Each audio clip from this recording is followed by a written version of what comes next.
bakamuha amafaranga ntabwo kigwa n'ibyerese gashaka kunywa inzoga kubuntu umwana sigaye nubutsa shaka ninywera agafanta ndaza nkanywa gake ntasura nk'umugabo mwana kunywera gake abasinzi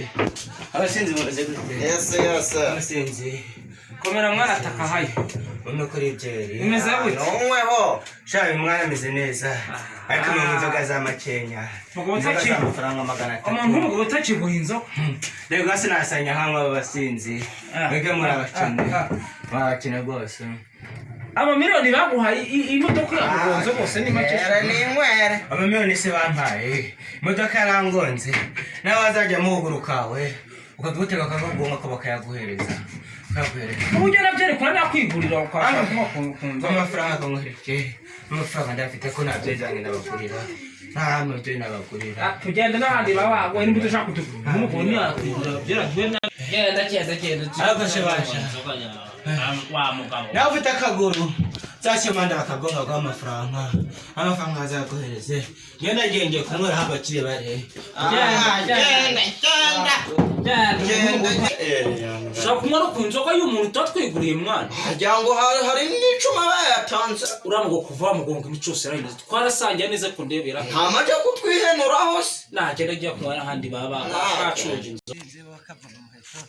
babango ubuyoga bwa 200 mbuta za 200 zani inzoga cyo buri kunywa yewe nirwa ninywe inzoga zombi 100 babugabo rwose babugabo niko se mwana uri kwitunganya wabaye iki mabukwe nako rwose mpanugabo ume mbuta z'amafaranga 200 mabukwe yaburi kintu yagenza gute giye kwasaba ikintu amafaranga ndayafite uko bakobwa ariko nabuze umugeni rwose none se icyo kintu uvuga wabuze ni igiki ko numva ngo barakugonze baguha amafaranga menshi nibyo koko amafaranga barangonze pe nkora n'ukunda nagenda bakagura kanjye bukarahengamye amafaranga barayampaye ariko nabuze umugeni nabuze ahantu habaho umukobwa mwiza ngiye kumugenda mutanga amafaranga mukwe nanjye mutwara ubwo se nkaho ugenda uringaringa gutyo wiyemera ngo ufite amafaranga ubona ninde wakwemera agoye kunyemera rero kuringaringa mabukwe kuringaringa n'ingendo kandi umuntu afite amafaranga ahindura n'ingendo n'imvuga ahindura rero benzi paritse hariya reka we ntawe wakwemera ugenda wiyemera mu muhanda ngo ariko se wowe amafaranga baguhaye ntabwo wajya kugura mu nzoga mwagiye kunywa imbuta